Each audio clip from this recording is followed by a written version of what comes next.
Tapi itu yang last kali. Yang last kali kita nak consider. So kita try dululah, try pujuk dan sebagainya and so on. But kalau tak boleh dah, then I mean even saya pun heartbroken yang sometimes my counselling session tu memang ended in diorang decided nak separate. Allah.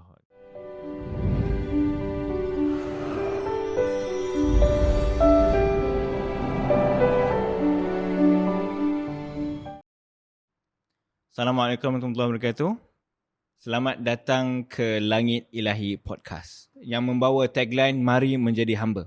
InsyaAllah pada hari ini saya sebagai host anda, saya Amin Misran, seorang penulis, penterjemah dan juga spoken word poet, ingin bersama dengan anda di episod kali ini untuk membincangkan satu topik yang agak hangat dibincangkan, evergreen, ialah berkenaan dengan cinta dan penceraian dari perspektif lelaki ataupun lelaki yang qawam.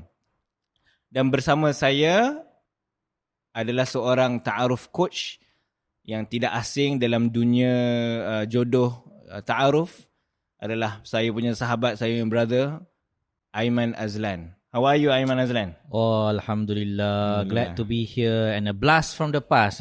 Blast from the past. It's been years, decades lah kot kita kan. Yeah. Buat benda macam ni. It's been a long time and happy to see Langit Ilahi kembali. I think decades for you. Oh, there's more for you? Is it longer for you? I mean, Aiman has been active for some... he hasn't stopped. I stopped. I was on hiatus for quite some time. Since we published our first book together. 2014, bro. It's a long The Other Side of the time. Coin. Topics yang ditulis still evergreen and still hits. That's like 11 years old book. Yeah. So maybe we have to revive that. We have to revive it. And sometimes I also hear orang yang datang jumpa and so on, dia kata, oh, I still read your book, The Other Side of the Coin. Kata, you still read the book? Because it's the type of book yang macam boleh baca ulang-ulang. I don't know how, I don't know why, but there's something about the book yang menyebabkan they can get what they needed and then, in and out now. Because we wrote the book many years ago dan dia ada banyak topik dalam tu. Yeah. Many of them evergreen, by the way. Among them about love and family, marriage. Society, marriage, yeah. Just a side note, that book was written while you were single, right? Yeah. And I was newly married. 2014, very newly married waktu tu. So young man. Young man, and I don't know if I read my book, that book again, I feel very cringe. I think we would be. I would imagine macam kalau tengok balik nikah aku dulu. Because it's been 11 years. I mean, you should grow by then. I mean, if you read your whatever lah, your career or your work kan, dah 11 years, you rasa macam still amazed and kagum with yourself 11 years ago, probably that's not a good sign. You haven't grown. Yeah. So I think it's a good sign kalau you tengok balik your work and you rasa macam, I think I'm better now. Yeah. And Alhamdulillah, Aiman Azlan has written how many books about jodoh? Not about jodoh. It's a multiple topics over the years because, kita sebagai penulis, we're finding our voice and finding ourselves.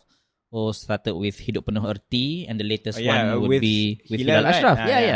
Founder of Langit Ilahi. And the latest one is Soal Jodoh dan Ta'aruf. So all in all, over the span of 10 years too, 11 years, I've written 10 books. 10 books? So average once per year lah.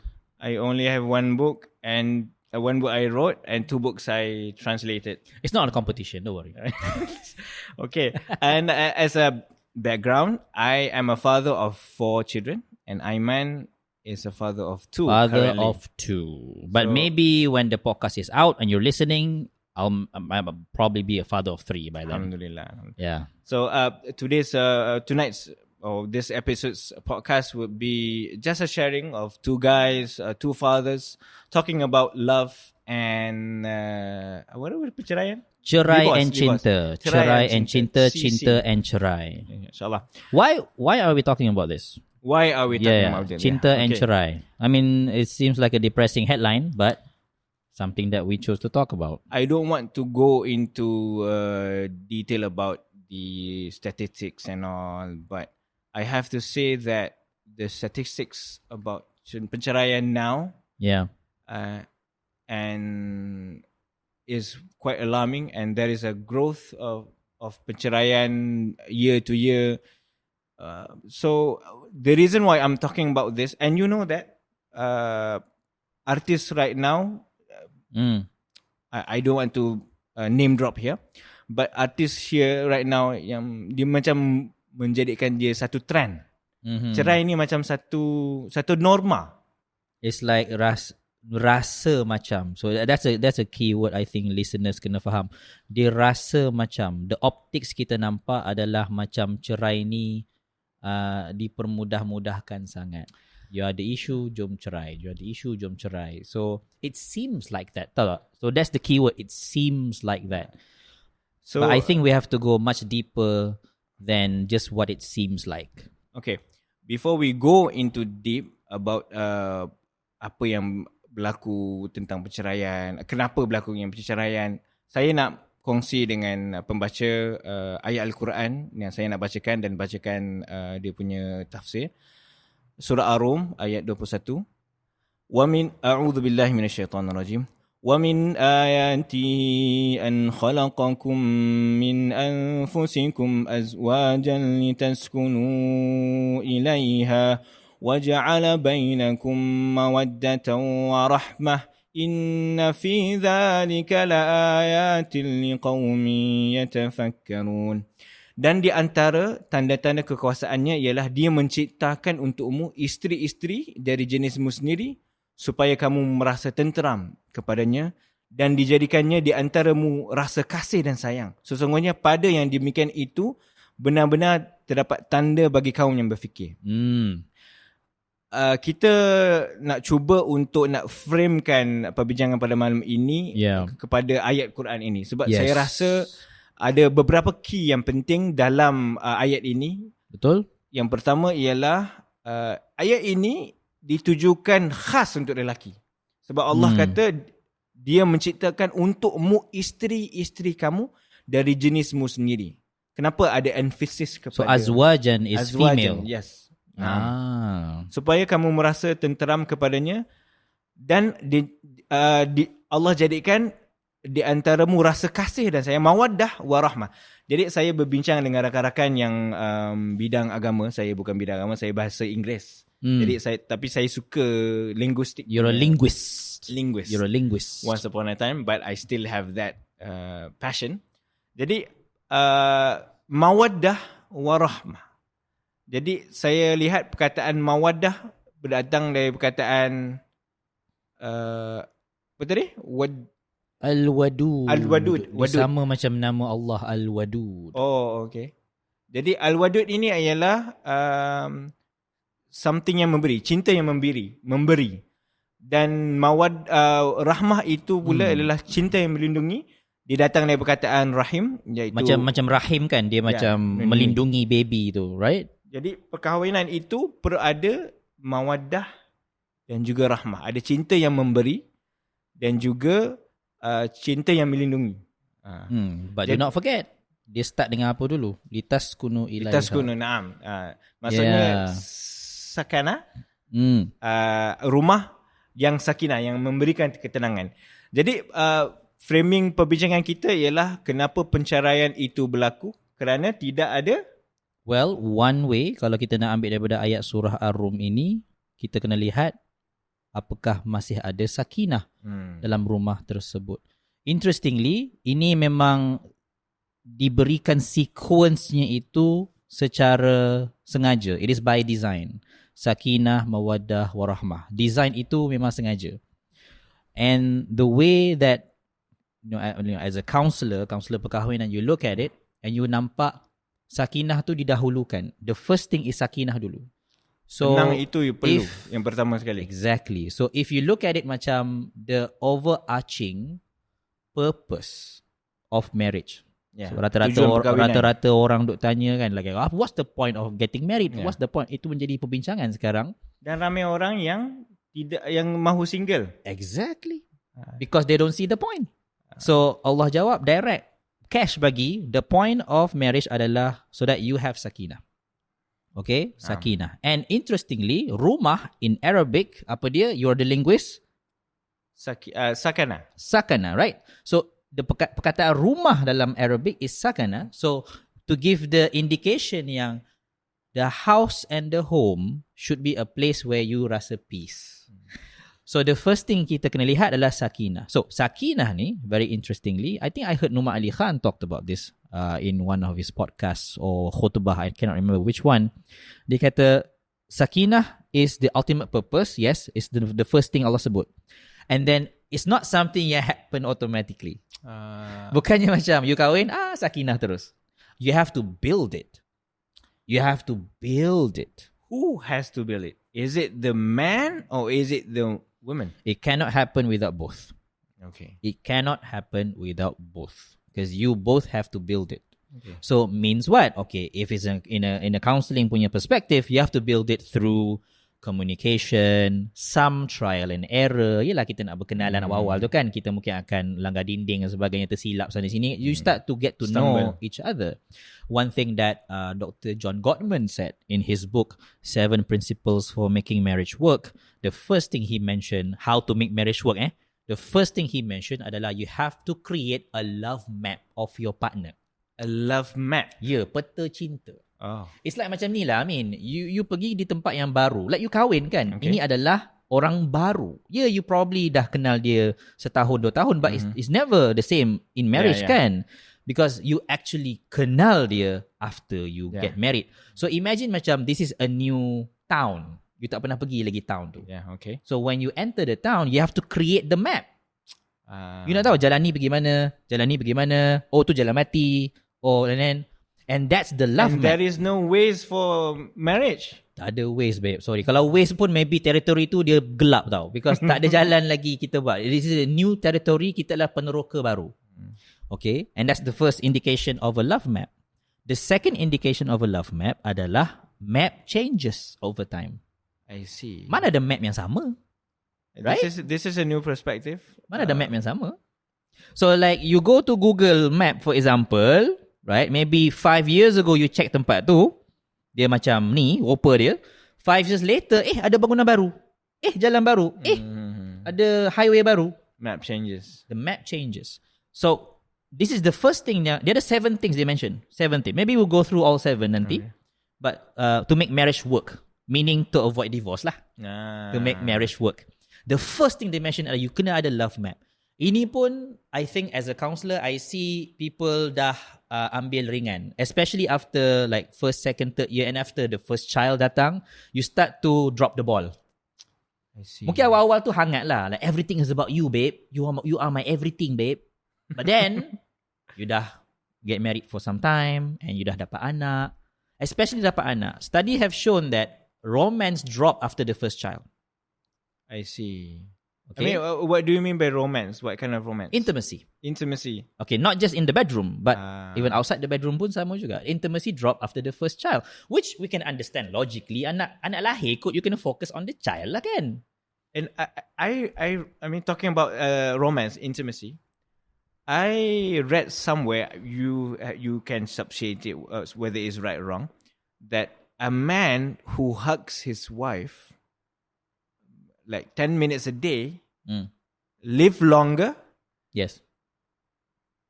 And it saves the marriage. Is that true or not? Yeah, that's something similar that I know for sure based on kajian. Dr. John Gottman juga, similar. This guy memang buat kajian ni lama dah, 40 years dah. So he's been in the game for such a long time. He said about 8 minutes, 6 to 8 minutes. 8 minutes. 6 to 8 minutes of like a warm hug between partners. What it does, it releases oxytocin. Yeah. Or endorphins. I'm not sure it's either one of that good hormone tu lah. The good really, hormone or kalau hormone seronok? Oxytocin, endorphins, right? Oxytocin. Yeah, oxytocin. Our producer is psychologist also. Because I'm confused between the two one. Okay, so that really, the release of that hormone tu really helps with your mood. And it relates, like mood improves, it would affect your body, you'll be less stress, less hypertension, all that to the heart problem semua tu, and also create the bonding. So it makes sense that you live longer, right? Because your mind, your heart, your body is all connected. Kan? So that's also related to the whole love map idea, because when you have the love map of your, let's say we're husbands kan, Yeah. we have the love map of our wife, my wife, and you ada you punya your wife, right? So I know how to navigate her emotions. Yeah. I know, macam saya tahu nak navigasi dia punya emosi, dia punya kelakuan, apa yang dia suka, apa dia tak suka. That's the love map. And the thing about love map is you always have to update the map. Oh, you would. People drop the ball kat sini. Okay, you want to build sakinah, remember, you want to build sakinah, it takes work, it takes time and consistency. Okay, so And you cannot breaks, no breaks. You have to do it consistently. Okay. So the reason why people drop the ball is when they forget the purpose of marriage. That could be it. One of it. Because if you dah lari dah, ataupun lalai, we say lalai, about the purpose of marriage itself, maybe because you dah drown into, you know, your commitments and kerja, dah bayar bill, you sampai terlupa this is the point aku married sebenarnya. That could be one of the reason why you drop the ball. There could be many things. One of it adalah, yes, I agree. Especially bila you dah ada children, bila you dah ada more commitments, you tend to drop the ball because things are getting in the way, you know? Yeah. Things are now becoming more and more noisy. Okay? That's why for husbands, for wives, it is very important to have that periodical recharge. Periodical. Maknanya kita kena secara berkala, kita kena recharge semula perkahwinan kita. Kembali menghangatkan cinta. That could be one of it. Okay? So But what can we do? One of the things that a psychologist recommended, Dr. Jordan Peterson, a clinical psychologist, he recommends a minimum of 90 minutes of dating per week. 90 minutes. So Of dating per week. So you could break it up. Dia One day. tak semestinya like one go. But 90 minutes tu could be half an hour here, half an hour here, half an hour. You're busy guy, right? We understand. Dua-dua bekerja. You can do it macam Monday, half an hour, kita dating. Okay, maybe Jumaat, dating half an hour, whatever. But you have to make it 90 minutes per week. And during these dates, okay, dia bukan just, abang dah beli lampin anak ke belum? No. You don't talk about kids. You talk about each other. This is the time you recharge the relationship. It sounds macam selfish because kita rasa macam, apa nak dating ni? Anak ramai, bil tak bayar. You have to make time for that kerana the relationship matters. Okay, the relationship still matter. Saya tak nak kita merasakan ia adalah normal for the relationship to die out after some time because kita dah tua dah. Apa nak romance tak payah lah. No. That's totally wrong. You have to maintain that. Of course, dia punya bentuknya boleh berubah over time. Like the romance can change over time. Okay, maybe in first years of marriage tu dia hangat tentang physical touch and things like that. Yeah. But over time maybe it changes into just spending time together. Yeah. Kan? That is still romance. Intimacy masih ada kat situ. Ataupun just dengar cerita masing-masing. Tengok mata dia. You understand? But we have to pay attention. Things change over time. As a counselor, when I see, especially yang dah kahwin lama, anak ada ramai, right? Yang dah kahwin 10 tahun, 11 tahun, 12 tahun. We're not talking about yang newlyweds kat sini. Newlyweds ada juga case dia. Tapi yang dah kahwin lama ni pun, they drop the ball for so long. And dah jadi macam autopilot. Yeah, talking about to a point where tak tahan. You said about pasangan yang 10 years in the marriage. So statistics show that kebanyakan perceraian berlaku di Malaysia adalah yang mereka berumur 30 ke 35 tahun. So that is the bulk of the perceraian. I mean after 10 years kot maybe around that. The first 5 years usually. Okay. Usually the first 5 years ni yang kita akan pandang lebih sikit because statistik menunjukkan in the first 5 years of marriage tend to be higher lah in terms of divorce rates tu. And we get it. We understand why. Sebab the first 5 years tu adalah the years of adjustments. Kan kita baru nak hidup bersama-sama and kita baru nak kenal perangai masing-masing, right? Waktu tu lah keluar, oh you macam ni rupanya tak sangka.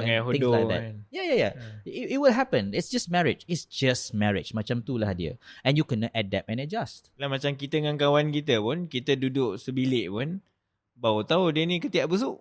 Yes. Kan? Something like that. Yeah. Dengan bini pun macam tu juga. Yes, definitely. So seeing the colours, kita panggil colours lah of your partner. You mungkin start awal-awal tu je nampak 2-3 colour je. But then over time, you will see more colours.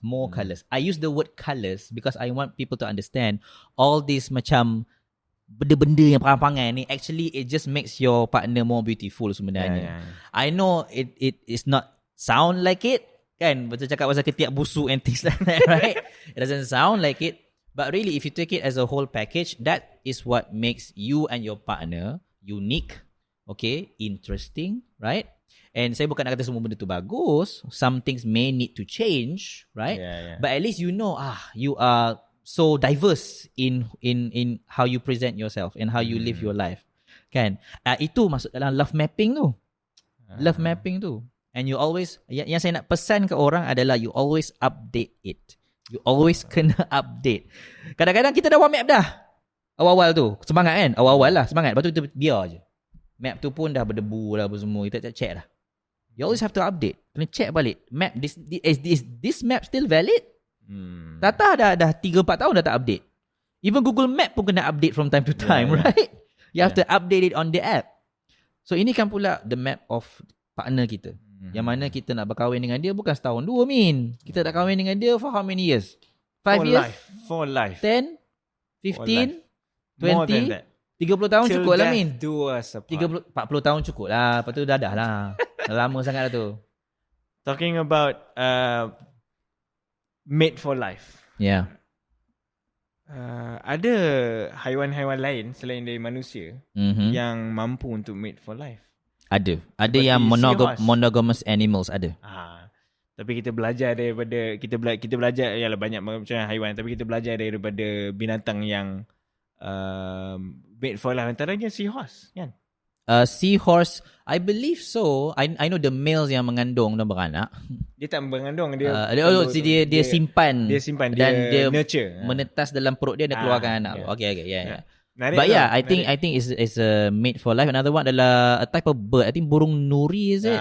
Dia panggil lovebirds, right? They call it lovebirds. That one made for life juga. InsyaAllah. Right? So we're not saying like we're taking like tips from animals, no. but we're saying that observing animal kingdom pun ada the ones yang monogamous, dia punya mating patterns tu ada.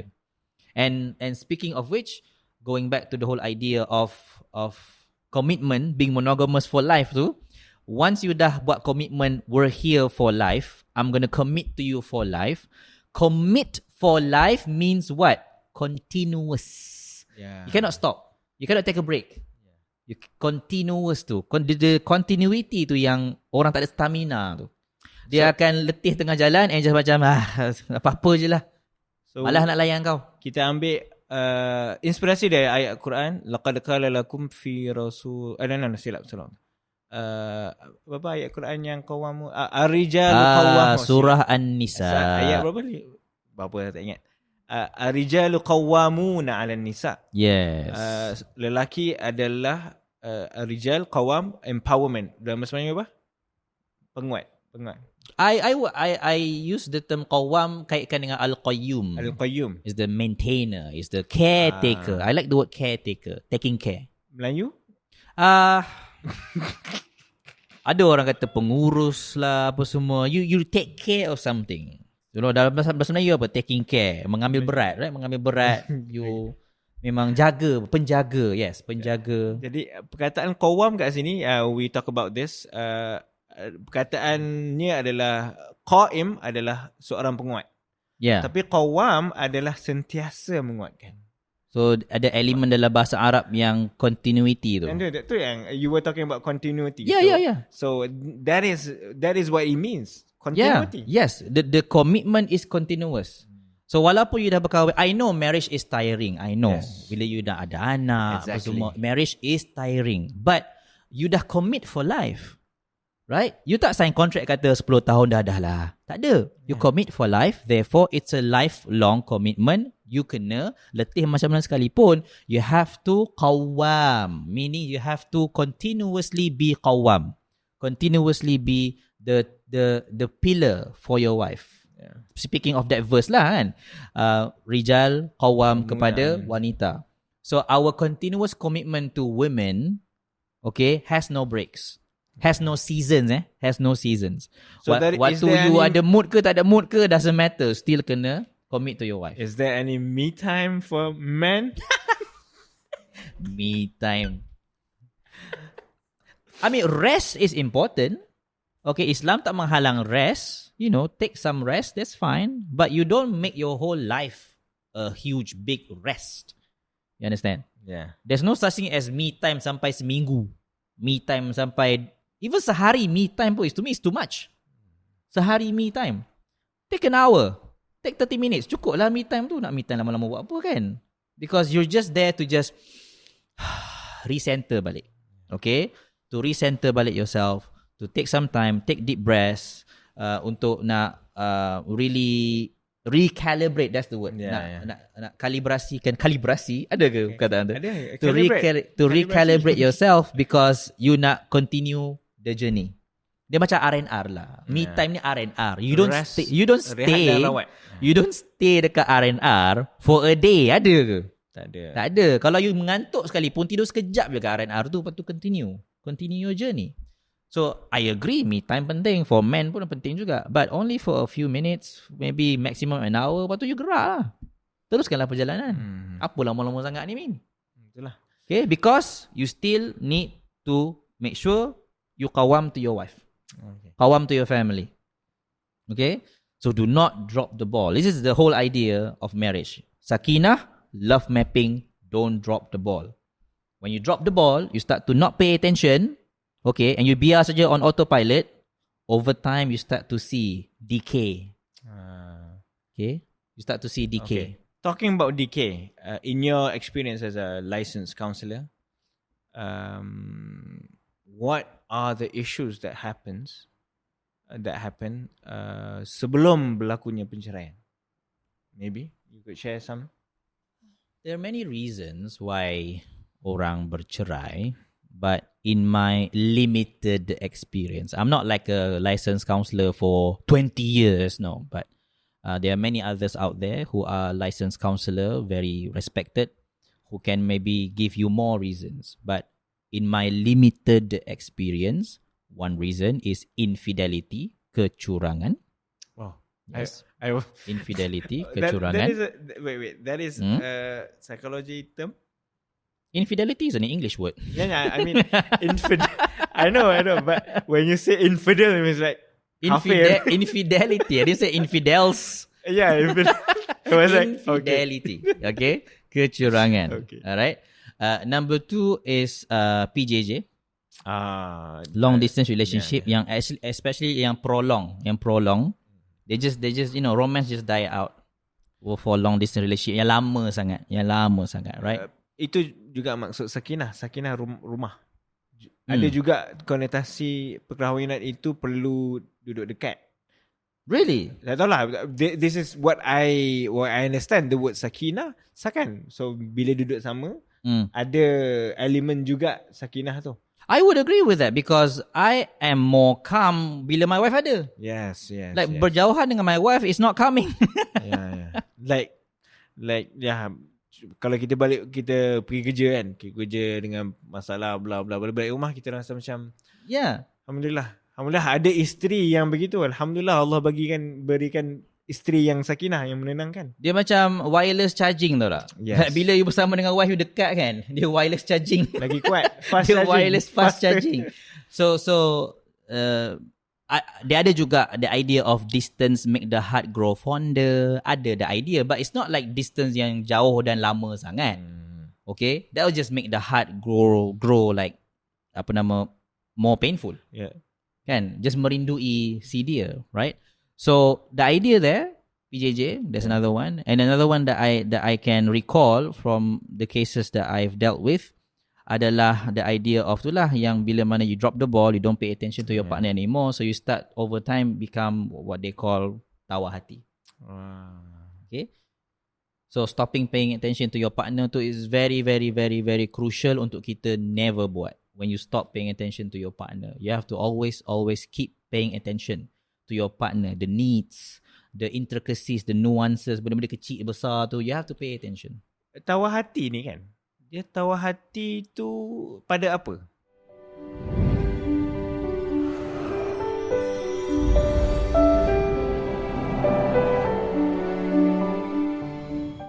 Tawar hati tu pada apa? Tawar hati pada apa? There's a lot. One that I can recall adalah tawar hati kepada tanggungjawab. Meaning yang let's say one of the partner tu tidak menjalani tanggungjawab for long time, and then dia dah end up jadi tawar hati lah. Okay, you may be thinking ini cakap pasal nafkah lelaki lah. Yeah, that's one of it. But don't get me wrong, from the women side pun ada juga tawar hati from the men. Okay, tawar hati bila mana the woman tak menjalani tanggungjawabnya. So basically it came from both sides. Again, bila you drop the ball, you stop paying attention, you still kena jalani tanggungjawab tersebut. Is this what we call unmet needs? Unmet needs. But here's the kicker. Unmet needs yang tidak disuarakan. I see. Right? Unmet needs that's not voiced. So the idea is that dia tahan begitu lama, maybe hoping yang, you know, pasangan akan faham-faham je lah. And up to a certain point, you know, dia tak faham-faham juga. And you pun dah tak tahan. And it came out as, you know what, enough. I just can't take it anymore. And, you know, tak pelik bila mana saya jumpa kes yang the other pasangan, dia terkejut kata, what happened? I thought we're doing fine. Dia terkejut. Walhal terkejutnya itu kerana dia, number one, tak pay attention. And number two, the other partner tak bagi tahu. So, dua-dua ada play a role in this. So, when we talk about in counselling, we never like kata, oh, you salah, you betul. Counsellors don't play the role of referee. We mediate, but we don't play the role of referee. So, in any kind of relationship problem, marriage, you kena sedar bahawa dua-dua memainkan peranan in some way, shape or form, big or small, dua-dua mainkan peranan yang menghala ke arah hubungan tu nak sampai cerai. Dan kita bukan nak main game persalahkan sesiapa. Oh, salah suami. Oh, salah isteri. Tak bermanfaat game tu. Untuk nak ambil manfaat, kita mula muhasabah diri dan fikir, what did I contribute to this happening? Okay, sebagai husband kena fikir, apa yang aku dah buat? Reflect. Oh, I did this, I did that. It was wrong. I made a mistake here. I made a mistake there. Wife pun kena juga reflect. What did I do? Okay, maybe I did not voice out. Maybe I just kept it inside for such a long time. Rasa macam tak apalah, right? Kita selalu to a point nampak where dah basically tak tahan dah. Kita selalu nampak konten lah kat TikTok lah yang ada orang tu dia ada suami dia bagi list of perkataan yang isteri kena sebut. Dia cakap lah perkataan This is in TikTok? TikTok I think. Dia macam ada trend lah. Perkataan ni dia boleh cakap. Susah-susah cakap. Tapi bila sampai satu perkataan I am sorry, isteri tu tak ada cakap. Is it a TikTok trend ke apa? I've seen many times lah. Have you seen it? I missed this one. No, I have no idea what you're talking about. But okay. So the tapi point basically is, dia susah nak cakap I'm sorry. Maksudnya I mean the TikTok content tu dia macam lawak je lah. Maksudnya nak kata perempuan jarang cakap sorry. Yeah. Okay. So but is there any truth in that as a counsellor? I mean, there's truth to it in people's experiences. Saya tak deny. Mungkin ada experience di mana memang wife sukar minta maaf, but I wouldn't letak macam chop semua wanita macam tu. I wouldn't do that. But what I would say macam ni, okay? If it happens in your marriage, ask why. Jangan kata, macam mana perempuan macam tu. Jangan kata macam tu. Just ask why. Why is it that the wife tu jarang minta maaf? Ataupun maybe it's the other way around. The husband jarang minta maaf maybe. Just ask in your marriage. So counselors deal with things case by case. Okay, we don't do generalizations. I mean, we try to avoid lah. Sebab generalizations ni ada gunanya, but in many cases dia tak ada guna. Dia just basically just main blame game lah. Kan? Perempuan macam ni, laki macam ni, tak ada guna juga. So, if you look at it, let's say ada a wife and a husband in front of me, and diorang ada masalah, let's say communication wise, maybe wife dah tahan lama sangat dah, tapi dia tak suarakan, atau boleh cuba suarakan, but not in the manner yang mengundang perbincangan, tapi just mengundang perbalahan. So it becomes heated over time, and laki pula jenis yang kuat silent treatment. Silent treatment. Because statistically speaking, lelaki is higher in the rate of silent treatment banding wanita. Silent treatment tu maksudnya protes dalam diam.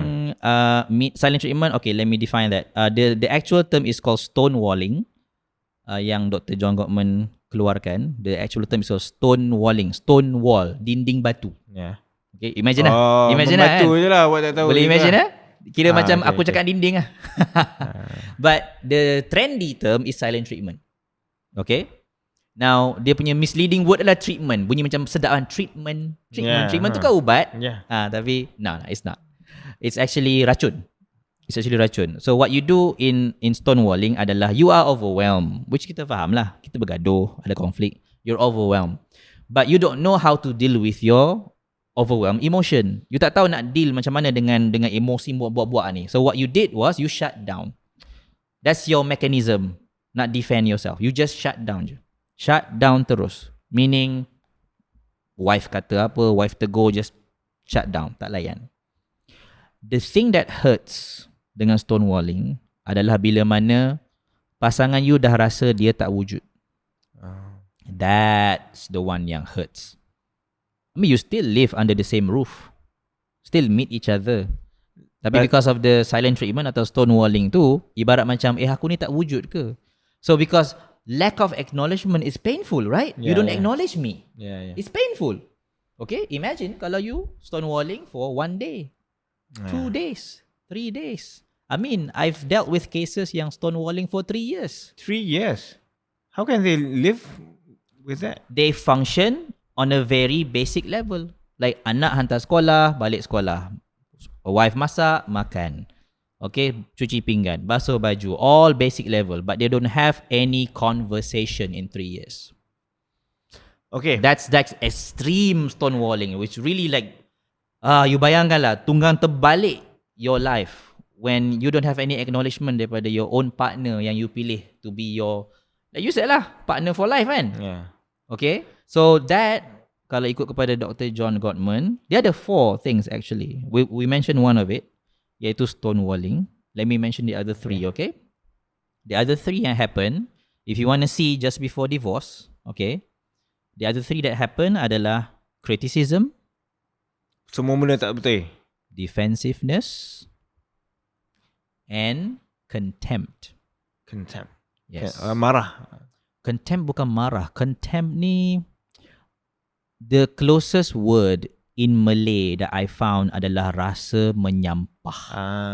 There's a sense of like benci there. You understand? Contempt. Yeah. Like looking down upon you. Like, apa ni? Like contempt. You understand? Yeah. Criticism, it doesn't mean yang I give you good feedback. Okay? Criticism is I attack you personally. Abang pemalas. Pemalas awak tu. Pengotor. Macam tu. Okay? Itu criticism. Okay. Defensiveness adalah you defend balik. Dia kata you pemalas, you kata dia pengotor. Kan? Abang, bil tak bayar ni macam mana bang? Macam mana bang? Lama tak bayar ni kan? Saya nak abang kalau boleh bayarlah bil tu on time. Yelah, abang tengah cuba. Tapi janganlah push abang. Kata abang tak bayar bil kan? Awak tu masak pun tak. That's defensiveness. You attack balik. So, criticism, defensiveness, contempt and stonewalling adalah 4 benda yang Dr. John Gottman panggil sebagai the 4 horsemen of the apocalypse. In terms of marriage relations. Okay? Dan mengikut Dr. John Gottman, and he's done this experiment so well. Sampaikan. Okay? Hear my voice. Siapa yang mendengar ni. He can predict sama ada you akan divorce or not with 80+% accuracy. Just by, do you know how? Listening to you and your partner talk for 5 to 10 minutes. Just by listening to how you talk to each other, I can tell you tak tahan lama. Because the communication pattern dah so ingrained. I just listen to you for 5 minutes pun I tahu lah you tak tahan lama ni. Because I can see you ada contempt, you ada stonewalling, you ada all these things, 4 ingredients ni. The more you have, the worse it gets. Okay? So 80+% accuracy. I think close to 90%. Like dia boleh tahu, okay, if you just let this be, your marriage will not last. And divorce, let me be clear, dia ada 2 jenis. Okay, kita tahu divorce satu je kan? Yeah. Divorce means sign the paper, you're done. You're not Yeah. husband and wife. There's another kind of divorce, iaitu divorce but not on paper. Tidur tak bersama dah. Dia bilik tu, you bilik sana. Officially Still husband and wife. Still Ah. halal, boleh buka tudung, boleh pegang tangan, no problem. Still halal, everything halal. But Unofficially? like emotionally dah gone. Yeah. Socially dah gone. I mean literally you sleep in different bedrooms, Yeah. right? So that's unofficial divorce, but it is still considered a type of divorce. Only we don't call it divorce lah. You still suami isteri. It's a divorce with quotes lah. Divorced. And I've even like heard of cases yang sampai ke tahap diorang betul-betul cannot live together, tapi tak nak divorce tau, tak nak actually sign the papers, tapi dah memang tak boleh hidup bersama. So they split the house. Oh my god. This part is your father, this part is your mother. Good luck lah datang nak beraya nanti. The same house but now split in 2. Literally, I'm not talking metaphorical. Literally, ini bahagian mak, ini bahagian ayah. These are real stuff.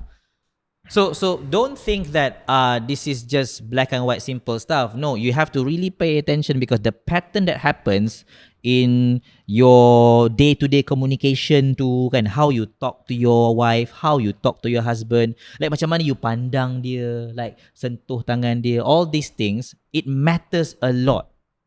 Okay?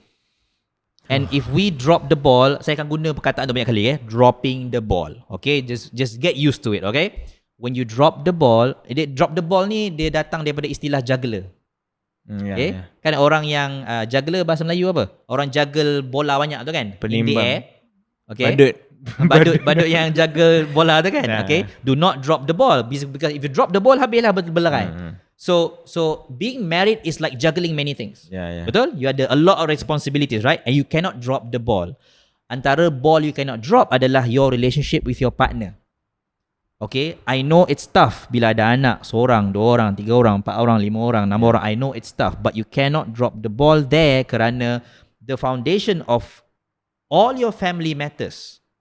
The foundation is you and your husband, you and your wife. So di situlah you can track now, yang listening, you can track now where you are in terms of just tengok the 4 horsemen tu. Do you have criticism in macam mana cara you komunikasi dengan your partner? Ada tak kritikan? Panggil dia nama, ejek dia. Yeah. Okay? Dia lain kalau saya kata macam Amin, apa you buat tadi tu sedikit kasar, could you macam tone it down a bit? Yeah. Mungkin guna perkataan lain ke? Itu constructive criticism. That's a feedback. Feedback. That's a feedback. Ataupun sayang, gulai tadi tu, it's great. It's just a bit spicy for me. Okay, but I really am grateful that you cook. Alhamdulillah. But for next time, make it a little bit less spicy. So that's feedback. Now feedback still bunyi negatif, still akan ada rasa terasa sikit, but it's not criticism. Yeah. Saya bukan kata you ni tak pandai masak. Itu lain. That's a total character assassination kat terus. depan tu lagi sedap masak. Yes. Tambah pula dengan you play comparison lah, apalah, you kata macam mak saya tak pernah masak macam ni. All this are all criticism. Okay? If you have that, warning. Number 1. Number 2, defensiveness. Okay? You cakap A, dia balas balik. Okay? Dia balas balik, you balas balik kat dia. Okay? Ping-pong lah you, main ping-pong. Defensive. Okay? Kalau ada, warning number 2. Thirdly, rasa contempt. Rasa menyampah dah dengan dia. Rasa menyampah dah, you know? Okay? Nak tengok muka you pun dah tak selera. Dengar suara you pun sakit telinga. Right? Distinct. Yang ketiga, kalau ada, warning. Yang keempat, bila dah totally overwhelmed with emotion, dia panggil emotional flooding. Banjir. Kan kita dah pernah lalui banjir just recently, right? Yeah. Okay. Perlih berbanjir kan. Maybe you pernah alami banjir. Banjir is this. I mean, water is good. Rain is good apa semua. But when it becomes too much, banjir dia memudaratkan. Yeah. Similarly dengan emotion. Emotion is good. But if it's too much, the flooding, and you don't know what to do, it becomes too much. So you shut down dengan stonewalling. So Yang keempat ada warning yang keempat. So just keep track of yourself benda-benda ni, and if ada all ataupun any of the 4 yang saya mention ni, my advice, cepat-cepatlah jumpa kaunselor. That's it. Cepat-cepatlah jumpa kaunselor. Please. You need help. Okay. Aiman, I can feel the depression coming from your explanation. I feel like down jugalah kalau I ada benda tu. So to make things less depressed. But yang saya kata racun kan, each of this one yang saya mention ni ada antidote dia. Yes. I'm going to that. So itu tadi tu dalam keadaan dah semasa berlaku konflik kan. Jadi kalau tak dirawat dia akan bercerai. Tetapi kalau merawat, bagaimana kita nak buat, Aiman? Okay. So let's say hypothetically speaking, you, your partner, suami, isteri dah menyedari, okay, abang kita ni dah 10 tahun kahwin, saya perasan yang cara kita cakap tu it's so not nice. Okay, I would love it kalau kita boleh change this about our relationship, right? Abang nak tak? Boleh tak bersama-sama dengan saya? So it has to come first with an invitation. So dua-dua sedar, okay? Dua-dua sedar, akui we have this problem. So now kita ada dua jalan lah. Jalan DIY, do it yourself, ataupun jalan di mana kita perlukan bantuan. Okay, kita mula DIY dulu. So no outside help lagi. Meaning husband wife duduk and start to analyse yourself, analisa diri sendiri, tang mana yang silapnya. Mungkin boleh gunakan panduan Dr. John Gottman tu lah, 4 benda tu. Okay, criticism, contempt, semua tu tengok ada tak benda ni. Because benda ni ada dalam buku, right? 7 Principles for Making Marriage Work, for example. Oh, you mentioned the I mentioned map, tadi tu. 1, 2 Ada lagi Ada, there's 7 things. I'll mention the whole 7 things later. But now kita fokus yang 4 horsemen of the apocalypse ni, and I'll give you the remedy for each one. Okay. So the first antidote for criticism. Okay, antidote dia apa? Antidote dia adalah learn how to give feedback instead. Macam saya buat tadi lah. Okay. So saya tak kritik you, I just give you feedback.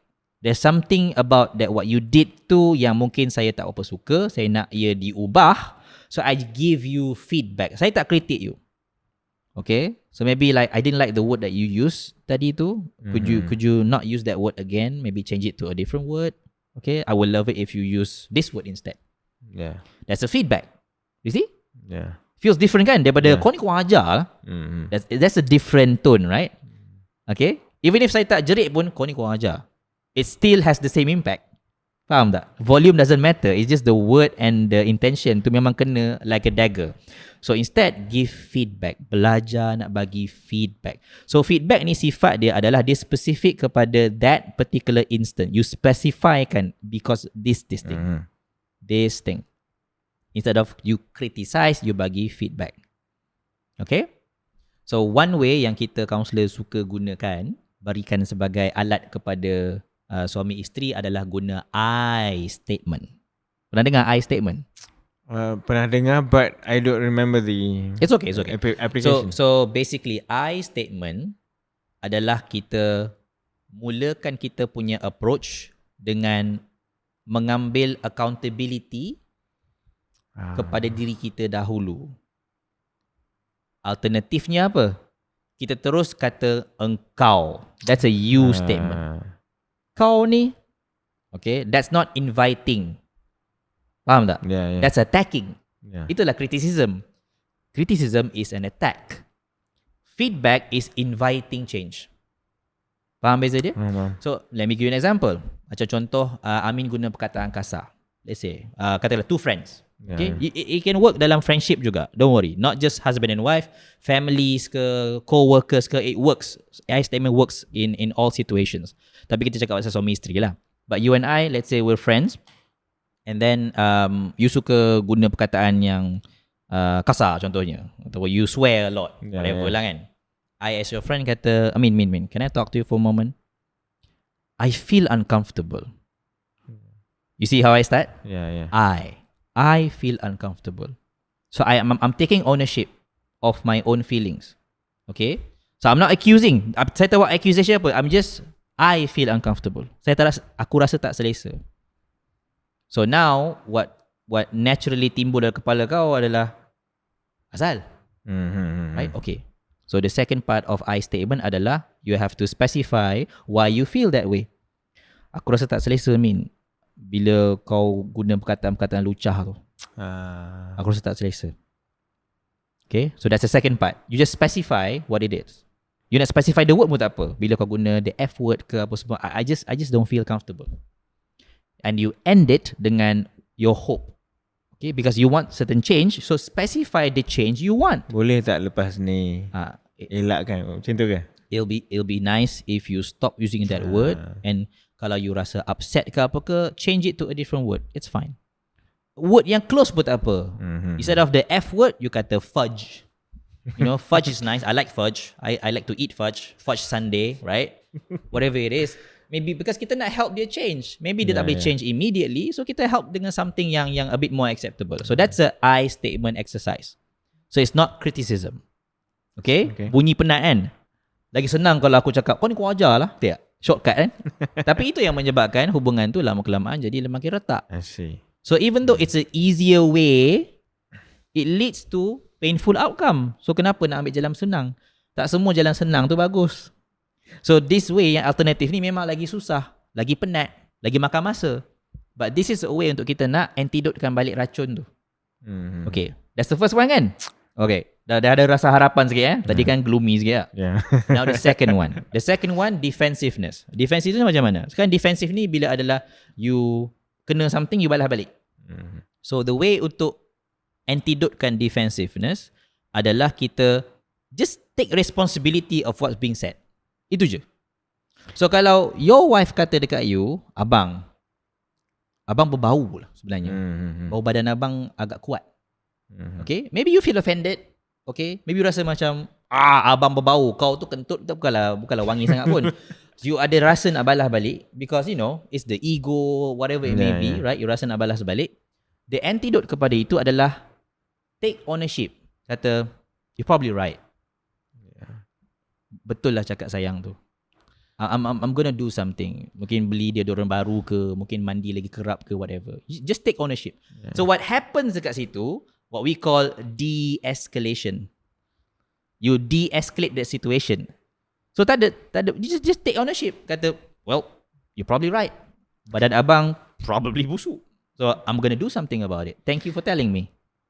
You see? Tapi nak admit tu. All of this takes practice. You have to understand, the 4 horsemen of the apocalypse pun you practice juga over the time. When you tak sedar je, you tengah practice benda tu over time. It becomes a habit. So nak buang balik benda tu is another practice. Now this time you buat dengan cara sedar. That's why dia rasa susah. Yang sebelum ni you buat automatic kan. Nice perspective. You buat automatic yang sebelum ni tak sedar pun. You tengah practice. You practice how you talk to each other, husband and wife, adalah something you practice over time. For 10 years, you practice that for 10 years. You mungkin tak sedar. Okay? Sebab itulah saya dalam coaching kan, I like to, especially newlyweds, I like to tell them, awal-awal lagi establish good communication culture. I use the word culture. Budaya.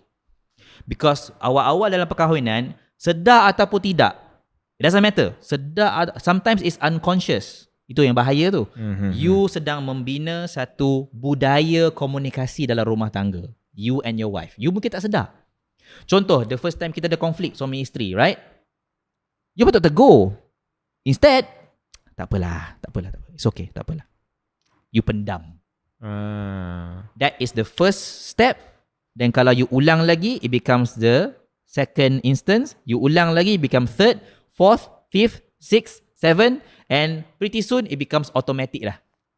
Second nature. Ada konflik, pendam. Ada konflik, pendam. Ada konflik, pendam. Sebab apa? Tak nak gaduh. Tak nak gaduh. Too late for that. You already have conflicts.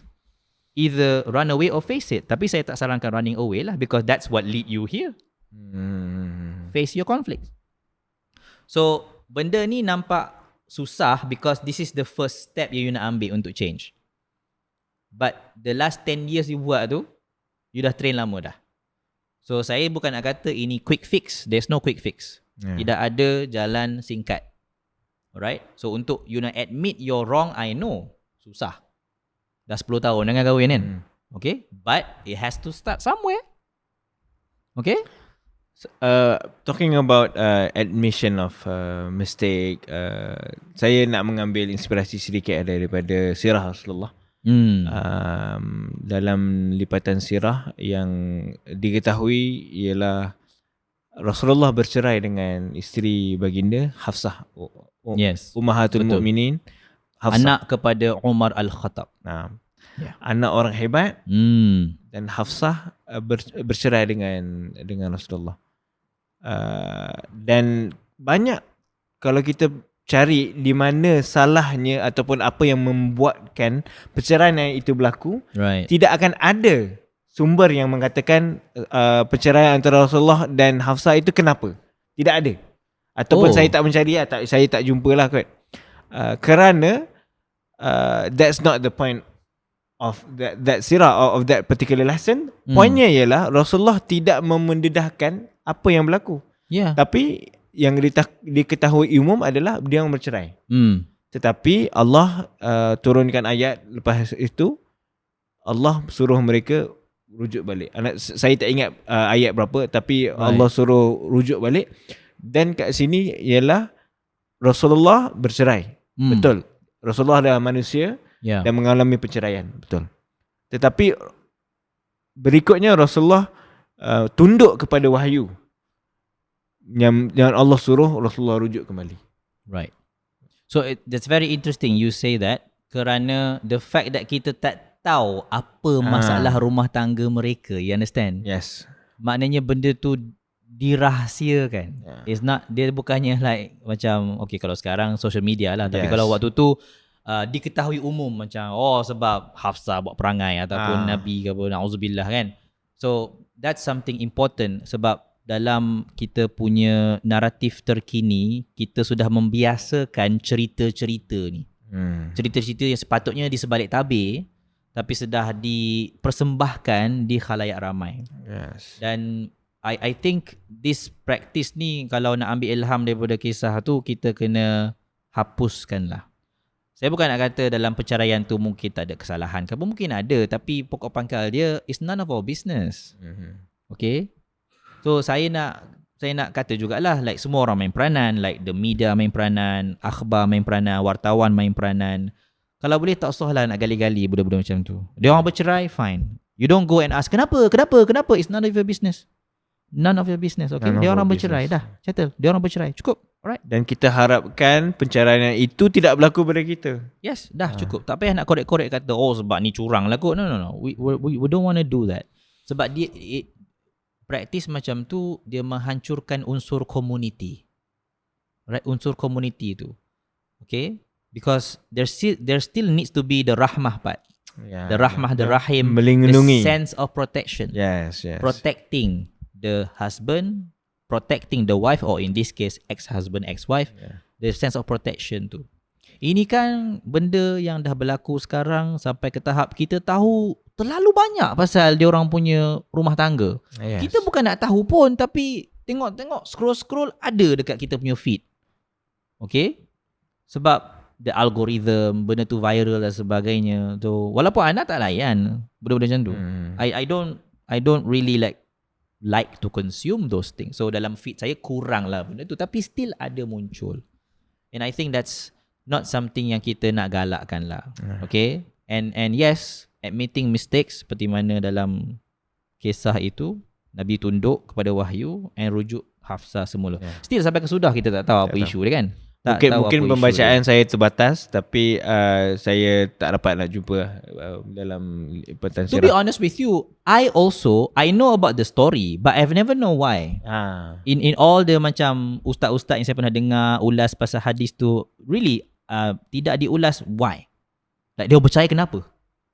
Dia just kata dia orang bercerai. Dan kita tahulah sunnahnya bercerai macam mana, dia ada iddah dan sebagainya, dia boleh rujuk semula. So that's the thing that we should know, dia punya sunnah perceraian tu, because we need to learn. Tapi benda-benda macam kenapa tak payah tahu. Tak payah tahu. Okay, tak payah tahu. Right? So you keep it as a secret between the two you sahaja. Okay? Now, okay, kita dah settle dua. Okay? The I statement and then taking responsibility. So kita dah cover criticism, kita dah cover defensiveness. Now kita go kepada ketiga, contempt, rasa menyampah. This one is tricky because mengikut empat horsemen tu, yang ni yang paling parah tau. Because you dah ada rasa menyampah dengan you punya. So like the feeling tu dalam, like I to be blunt lah, like I hate you. Okay. Tapi dia still ada remedy dia. Dia ada antidote dia. The antidote adalah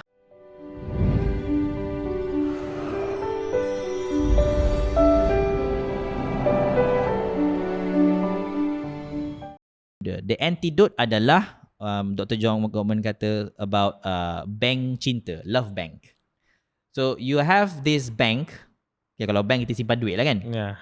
But here in this particular bank is called the bank of emotion. You simpan di situ good and bad emotion. Okay. So kalau banyak sangat bad emotion is a negative. Kalau good emotion is a positive, right? Yeah. Okay, you faham kan? Yeah, Simple. Okay. If let's say ada 10 positive tapi 50 negative, so bank you jadi apa? Negative 40. Negative. So right, negative 40. Sorry, I'm bad at math. In terms of duit, if you translate to money, if you have negative balance, means you are what? You're not broke. You are muflis. Okay. Broke to zero.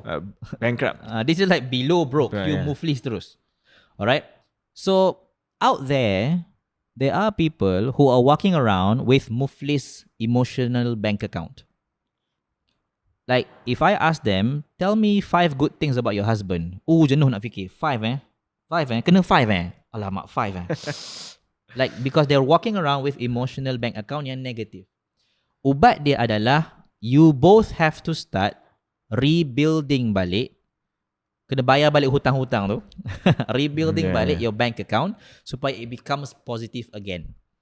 So, yang sini, Dr. John mention about beats of connection. BIDS, beats of connection. Beats, you mean the beats of a necklace, the beats? Not BEAD, it's BIDS. So bid, a bid definition dia adalah bits. the smallest unit of emotional connection. Dia quantify kan sebagai one bid, BID. So imagine macam itu satu unit of emotional connection. So bits of connection ada banyak. Basically you have to time and time again turn towards your partner, melayan dia, menghargai dia, mention, kena practice untuk mention terima kasih. Abang hargai apa you buat hari ini. Terima kasih kerana jaga anak kita. Terima kasih bang sebab hari ini bawa balik duit kita boleh beli beras hari ini. Terima kasih bang. You have to start practicing benda tu. A simple appreciation like that. Yes. Change lives. You kena tambah dalam bank account itu supaya dia tak jadi muflis dah. Dia tak jadi broke, tak jadi pokai, and dia jadi positive. And once you have that bank account, dia kurang sikit contempt tu. Because now you start to realize yang, yes, my husband is not perfect, but Masya Allah, there's so many good that he's done. But itu bukan datang automatic. Dia tak boleh kata macam, okay lah, aku bersyukur lah ada dia. It doesn't work. You have to practice. You have to mention. You have to actually take note of it. Macam, husband aku buat ni. Wife aku buat ni. And make practice and mention and jadikan ia satu part of your practice tau. Part of your daily practice. If you want to remove the contempt. Yeah. And there's another thing yang you kena tahu. Pasal positive, negative emotion ni. In terms of contempt ni Dr. John Gottman ada banyak tau research dia. I really recommend people to read his books. John Gottman. Okay, Gottman.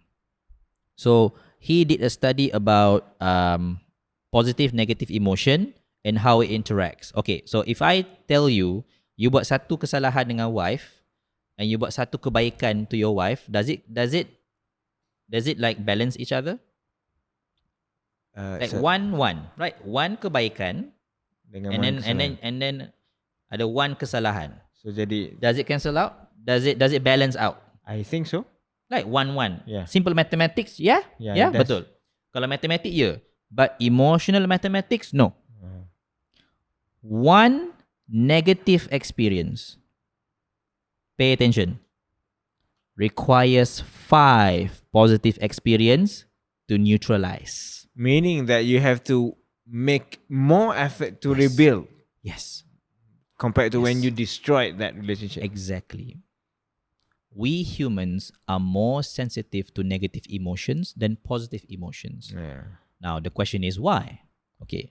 One explanation adalah it's for our survival. Yeah. We have to be more sensitive to negative emotion. Kita kena jadi lebih sensitif kepada emosi negatif kerana kita nak protect ourselves, nak melindungi diri. Like for example, if I go out right now, malam-malam ni kan jalan kaki, apa emosi saya rasa? Naturally, Takut.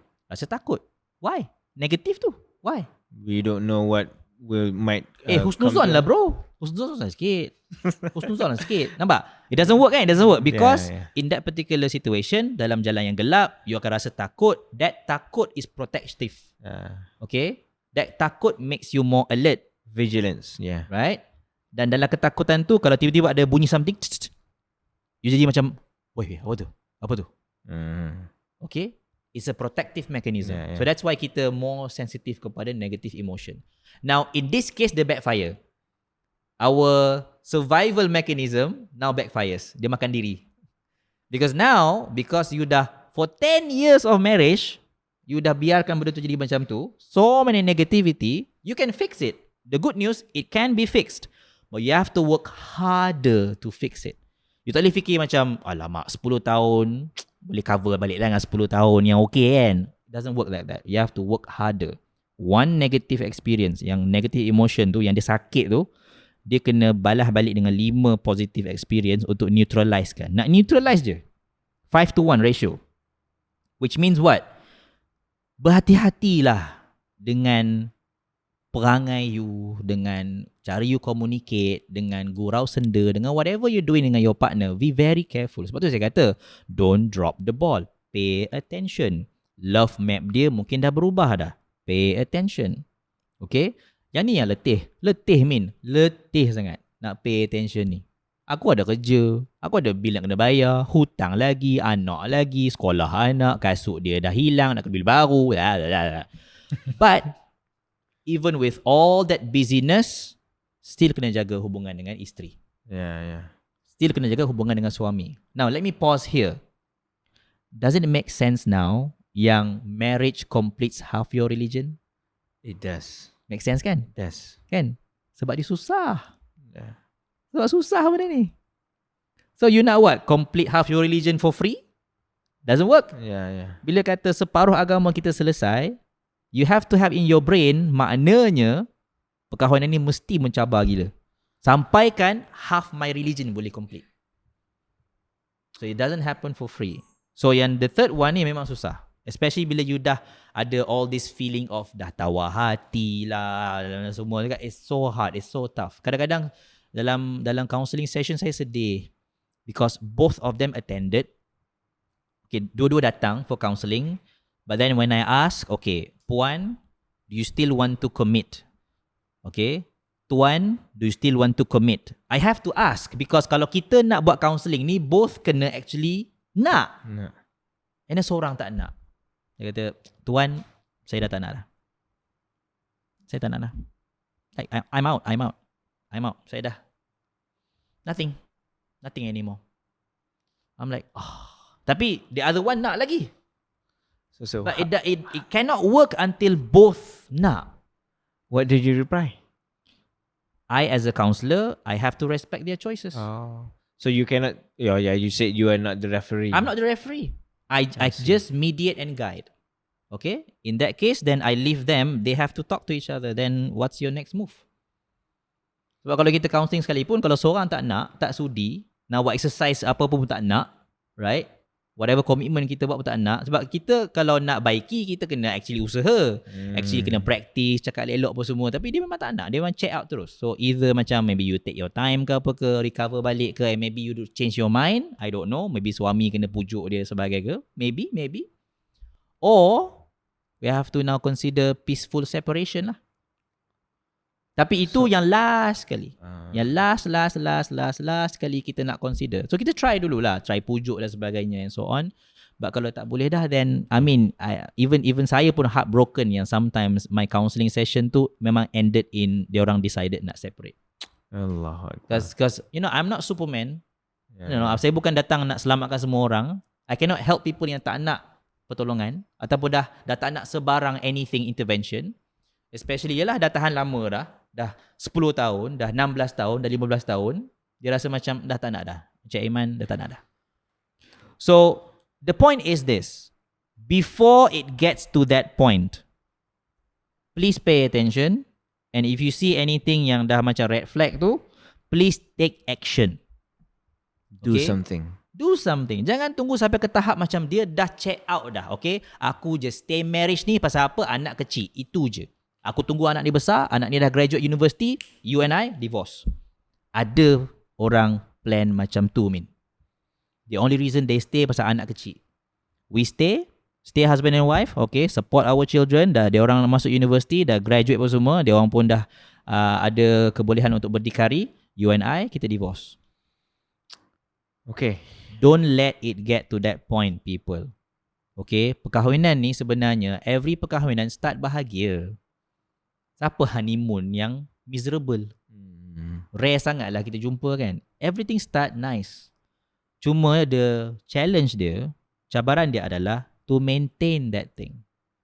Okay, I'm sorry to say lah kepada orang single di luar sana, but in this context, starting the marriage is the easy part. Yeah. Staying marriage is the tough part. Saya tahu orang single akan triggered lah, kata wah hajar kata getting married ni easy. Aku tengah cuba nak getting married, tak getting married lagi. But in this context, faham? In this context, the starting the marriage part is the easy part. Maintain and staying married tu, itu yang the tough part tu. Yeah. Okay, can I finish the fourth one? Yeah. Okay, so antidote yang keempat untuk stonewalling pula macam mana? Especially untuk lelaki, okay? Untuk para suami kena pay attention because studies have shown we the men yang banyak buat stonewalling ni. And let me just start by saying, I think for a logical reason, sebab daripada aku lempang kau, baik aku senyap. I mean for a logical reason, right? But I have to tell guys that I know you mungkin rasa macam that's a better way, which I agree, jangan lempang wife, okay? But your alternative to lempang wife atau jerkah dekat dia is not actually a better alternative pun, iaitu senyap dan shut down. A better alternative is actually untuk communicate your overwhelm tu. To communicate yang you sedang emotionally flooding tu. Okay, ini tough tau, tough. Pasal kita tengah duk selemas ni, tengah lemas. Okay, so this is where husband and wife, you have to make a deal. Alright, and when you dah get married lama, you dah pay attention lama, you start to notice macam the signs of flooding. I mean, kalau you pay attention, you would know. I mean, if you pay attention, you know your wife tengah flooding, ataupun your wife akan tahu, oh husband aku tengah flooding. You would know because kalau you dah kahwin lama lah, you would know the signs. So, you dah kena bincang awal-awal, okay, what to do bila tengah flooding. Okay, you bincang. Waktu tengah aman ni, kita bincang awal-awal. Okay, sayang, abang nak bagi tahu, akan ada masa yang abang akan rasa begitu overwhelmed dengan emosi. Sama ada marah ke, sedih ke, kecewa ke. It can be so many things. So, at that time, when that happens, okay, abang mungkin tak boleh nak cakap, abang mungkin tak boleh nak bincang because I really not in the right state of mind untuk nak bincang. And actually ada biological reason why you jangan bincang waktu tengah marah. Kan kita kata jangan bincang waktu marah kan. Tapi ada orang kata no, nak kena bincang sekarang juga. Okay? No. There's a biological reason why. So when you are angry ataupun overwhelmed dengan emotion, if you take your heart rate you probably akan 100 ke atas. Okay? Walaupun you tengah duduk, tapi because you are overwhelmed sangat, you raise your blood pressure. Heart rate you naik. So, if your heart rate is 100 and above, you are not in the right state of mind to do any kind of good thinking. So, therefore, jangan bincang waktu tu. Not the right time to talk. So, what you do instead adalah, you just inform that I am overwhelmed. So, bila inform tu, so the partner tahu, okay, let's stop. Let's take a pause. Okay? That's the first step. kalau dalam emotional flooding. Dia lain daripada, apa bezanya? Aku kan dah stonewalling tu, pausing lah tu.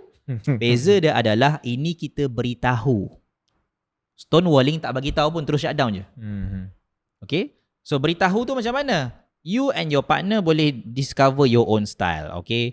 Ada yang buat safe word. Contohnya macam if I say pineapple means that kita kena stop. Ataupun I do like this means I'm dah overwhelmed dah. If I do like this, macam time out. Yeah. Okay? Time out. Alright? So you and your partner boleh discuss lah. Okay? Whatever it is. Okay? And after that, apa jadi? Alright. Bila dah establish benda tu, dua-dua faham, let's take a break sekejap. Now, waktu tengah dalam break tu, kita panggil ceasefire. Macam ceasefire lah. Okay? Take a break sekejap. Okay? You yang tengah overwhelmed tu, kena ada kemahiran self-soothing, dia panggil. You kena tenangkan diri. You kena tenangkan diri. How? Saya tak reti. Kena belajar lah. Tenangkan diri. Solat 2 rakaat, ambil wudu kan. Tenangkan diri, baring sekejap. Kan kalau tengah berdiri, duduk baring. Right? Itu sunnah. Anything sunnah that kan? you can do untuk nak soothe yourself. Masa marah. Okay? Yang bermanfaat lah. Janganlah kata, abang nak tenangkan diri, nak merokok kejap. Janganlah ambil yang macam tu. Ambil yang benda bermanfaat. Keluar, berjalan sekejap. You know, for me, my personal favourite adalah saya drive.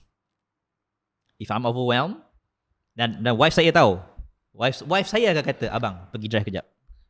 Aiman duduk Perlis boleh lah. I know. I mean, depending lah. I mean, siapa suruh you duduk kat KL lah? You buat pilihan tu. Kan dah kena. But different people, different style, right? So for me, I like to drive. So saya kata dekat wife, drive bukan keluar mana pun. Drive dalam taman je. Macam you boleh drive kat kompleks. You duduk tu kan. So saya kata, okay, abang akan datang balik 30 minit. So I usually take 30 minutes je. I don't take longer. Okay. Self-soothing ni kalau ikut Dr. John Gottman, minimum 20 minutes. Kalau you ada kemahiran. Kalau you tak ada kemahiran, maybe sejam pun tak cukup.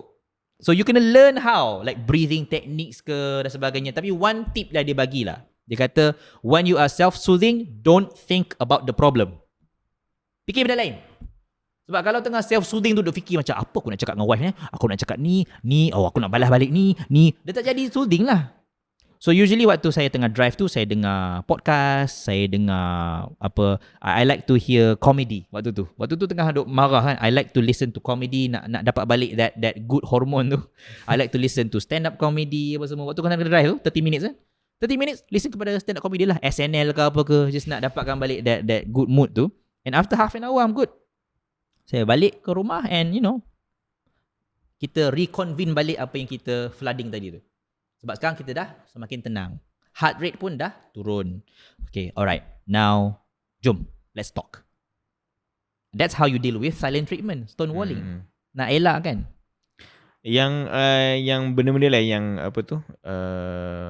yang criticism semua tu kebanyakannya perempuan buat ke lelaki buat? Stonewalling lelaki buat, yang lain-lain tu? It's dua-dua. Dua-dua lah. Tapi stonewalling je yang banyaknya lelaki. Stonewalling je yang we see ada gender difference yang ketara. Like it seems like men prefer to use it more than women. Women buat juga. Don't get me wrong, women pun silent treatment juga. But men use it more. Apparently. Okay. So hopefully tak rasa macam doom and gloom sangat So there ada a way out. Cumanya there's no shortcut.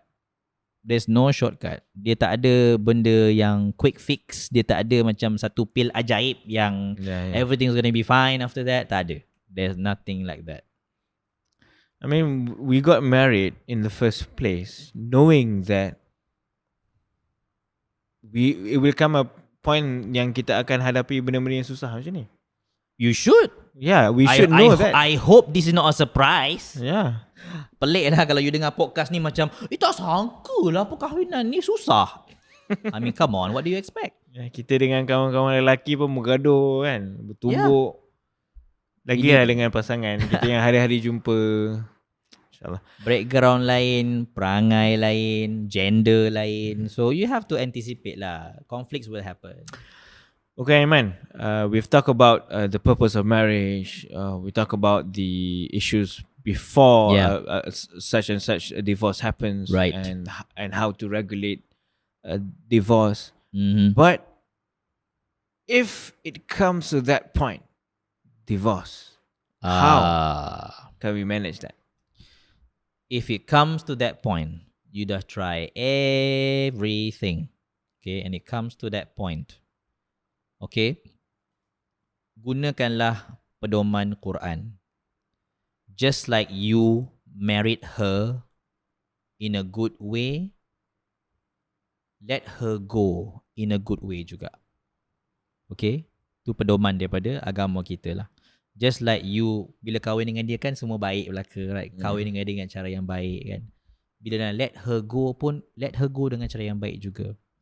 There's a lot of ugly stories, Min, tentang divorce ni kan, especially bila dia melibatkan anak lagi kan. Yang latest yang dibincangkan sekarang adalah tentang culas nafkah selepas perceraian. Saya fikir masih lagi ada mungkin lelaki yang tak faham atau tak tahu bahawa penceraian kita hanya dengan isteri, bukan dengan anak. Dan bukan yang keluarga. Yes, you tak bercerai dengan anak. And you juga tak bercerai dengan mak bapak dia. So let's say you lelaki cerai dengan isteri, you still mahram to the mother-in-law. Faham tak? Mother-in-law. Boleh lagi salam dengan dia. You hanya cerai dengan your wife, your ex-wife sahaja.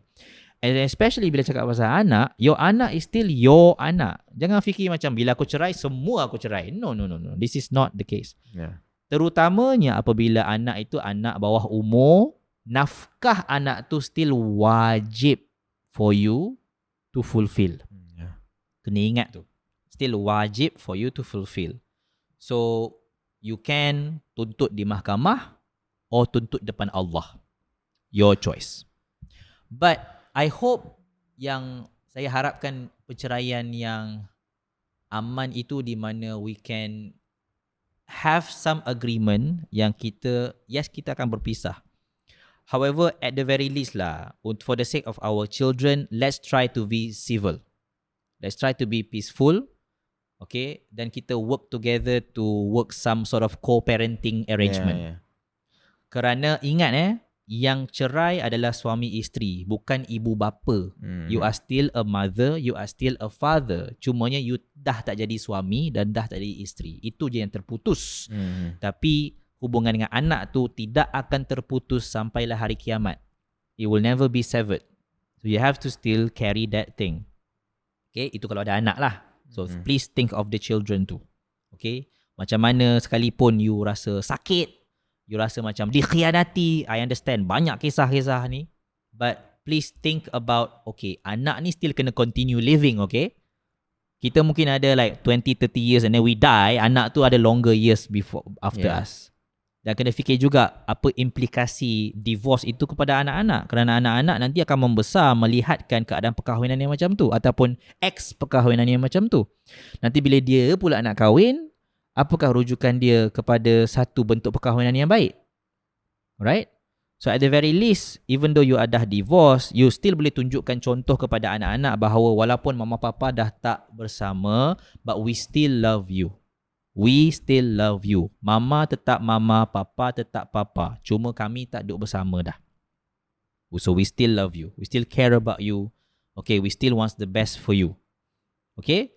So, itu kalau ada anak. Kalau tak ada anak, then hopefully samalah. You seperti mana you kahwin dia dengan cara yang baik, you lepaskan dia juga dengan cara yang baik lah.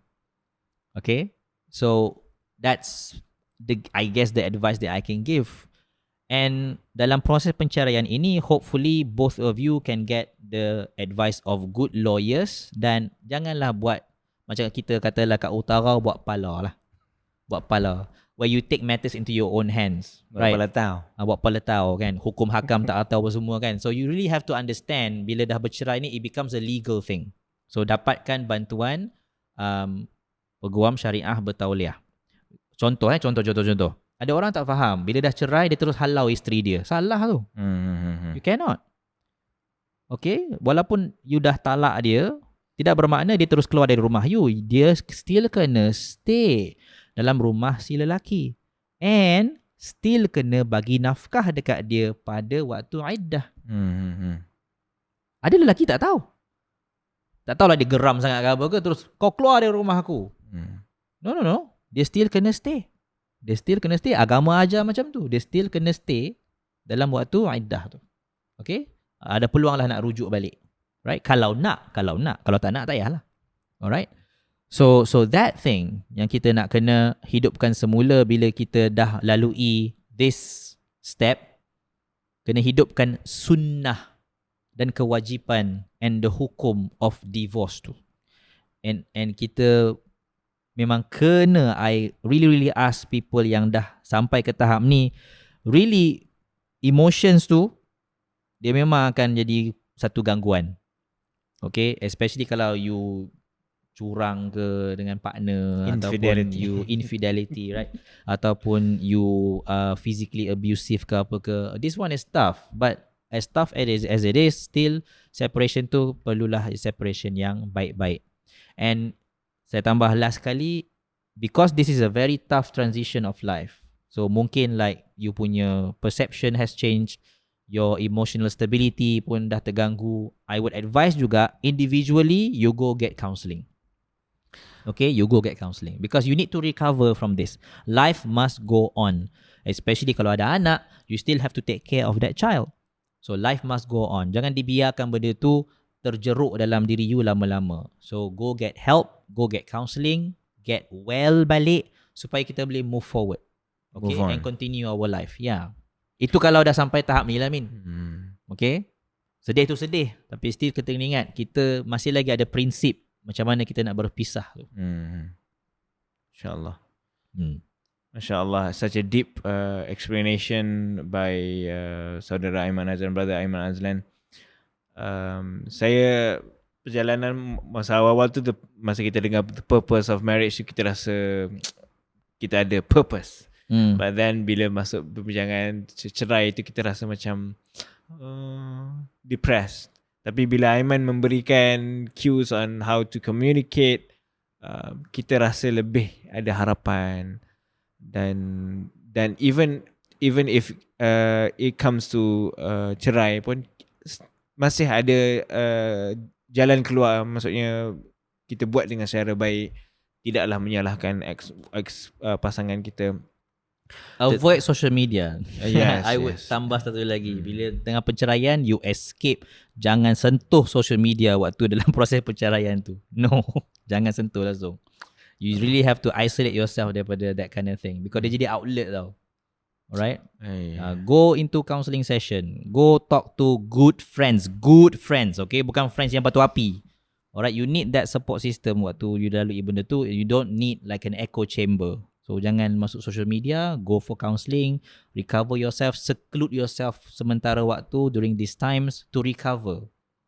Sebab kalau tak, nanti dia akan jadi benda yang akan bertindan di atas. Okay? It become more hatred, more batu api, more painful, more negativity. And then next time kita bila nak sembang pasal, you may want to get married again, ataupun you may want to focus on taking care of your children. Kalau emosi tu masih lagi terganggu dan tak dirawat dan tidak diendahkan, then you akan stuck in that cycle of, painfulness and hate. Okay. Then what good does it do to anybody? Thank you very much, Aiman. If I want to give you some more ruang untuk kalau ada lagi last words, and then I want to end with a poetry. Ada poetry. Been a long time. Amin. Okay. I'll make it quick. Even though yelah kita cakap topik pun cinta dan cerai, right? It's not the first topic you nak pick daripada bookshelf, right? Cinta dan cerai. But it's a very important topic to talk about. But I still want to end dengan hope lah. Harapan. Harapannya adalah marriage ada up and down, ada keretakan here and there. I just want people to understand yang orang bercerai ataupun retaknya hubungan itu bukan sebab kita bergaduh sebenarnya. Tapi sebab kita tak reti nak bergaduh. Meaning, gaduh tu memang tak boleh nak elak. Konflik akan berlaku. But the harapan part is this. Facing conflict adalah satu skill yang semua orang boleh belajar. So itu harapan dia. So it's not a dead end pun. Kalau you tak reti, boleh belajar. Ajak pasangan sekali. Okay? And bila you detect a problem, boleh selesaikan atau boleh cuba address segera. Jangan delay. And jika kita buat dengan intervensi yang awal, insya-Allah kita boleh elak daripada benda tu jadi lebih retak dan mungkin pecah. Right? Dengan intervensi awal. So ada harapan kat situ. Kerana mungkin ramai di luar sana yang belum lagi sampai ke tahap nak bercerai-cerai ke apa semua, tapi dah ada rasa dah, you know. Criticism dah keluar apa semua tu kan. We can now start to reflect, analyse and rasa macam, oh, abang, rasa macam something wrong ni. We have to do something. Tarik nafas Okay? panjang. You have to do something. Okay? Kita dah tahun ketiga kahwin, dah ada dah rasa like defensiveness apa semua tu. Dah ada dah. So we have to do something. You know, I'll end with this, okay? Because saya tiba-tiba terfikir, saya pernah buat satu talk physical di Perlis. Okay? Dan yang hadir sesi talk tu adalah government workers. So ni semua geng-geng besar-besar lah. Yang tua semua ada. From multiple government organisation semua datang. Sebab ia adalah talk yang dianjurkan oleh Majlis Agama Islam Perlis. So memang dia jemput lah geng-geng jabatan-jabatan ni kan. Pejabat-pejabat awam. So I delivered this talk about the 4 horsemen. Saya dah bagi tahu macam criticism, contempt. Saya bagi tahu pasal stonewalling apa semua tu kan. And after the talk, salah seorang daripada ahli daripada jabatan agama datang sembang dengan saya. Dia kata, Cik Man, benda you sebut tu semua teori kan? Like in reality, benda ni memang akan berlaku, tak elak pun. Ini tempoh teori-teori je. Saya kata, no Ustaz, no. It's not theory, it's real. It's real. This is, studies have been done. It's not like a theory orang kata macam, no. So you cannot accept yang, normal lah kita kahwin jadi macam tu. Kan lama-lama memanglah macam tu. And after that, kita just, live together sampai kita mati je lah. So I said to the dia bukan ustaz tapi dia just ahli dekat jabatan tu lah. Dia kata, no, this is real. I'm not talking about just teori-teori awangan. This is real stuff, real life stuff. And yes, we can change it. There's something we can do. Don't choose to accept dan kata, normal je lah. Criticism, biasalah tu suami isteri dah 15 tahun kahwin kan. Mestilah kritik. Don't accept that as normal. Do not accept that as normal. Okay? So, I think I'll end with that lah. Hopefully ada suntikan harapan dekat situ. Okay, things can change. Things can change. But something has to start now lah. Alhamdulillah. Terima kasih Aiman kerana okay, let's poem it up, bro. This poem is titled "A Gift for Me." It's an appreciation for women. Actually, I wrote it a couple of years ago, and I want to perform it, share it with my viewers here. A gift for me. You are a gift to me, a living inspiration to all of humanity. You are a mother, you are a sister, you are a daughter, you are a wife. Whoever you are, you will certainly give life. You were the first one to listen to my maiden cry. You were the one who raised me with a questioning why. You were the shoulder for me to cry on. You were the one who raised me who corrected me when I went wrong. You are a gift to me from the start. How can I not love you with all my heart? The Prophet said that Ashabi kan nujum, my companions are like stars. Choose whoever star you want to be and never be doomed. Be la Khadija, Aisha, Hafsa, Safiya, the best women with the best names who astounded the world with their fiery flames. Who says that you are weaklings? You are not different from us. You are warriors, embodied in feministic beings. You are not created to make hijabi tutorials. You are created to become role models. Your love is too sacred. Only those who are qualified are able to make it. No poetry in the world can define my feelings when I see you. No one can define how I feel when I see your shyness in preservation, but firmness in dissemination. You are a blessing in disguise. You are valuable creations, priceless manifestations, and you should know that. Now, I beg you, you will never give up. You will never just quit. You will never give in. You will never submit. You are a gift to me, a gift to us, all of humanity. The future of Islam, the future of the world is in your hands, and it begins from where you stand. Thank you. Boleh mic drop tak? Ke macam nanti rosak kan? Mic, drop the mic, but don't drop the ball. Yeah. Yeah, brother. Drop the mic, don't drop the ball. Hear it all. Here in my wall.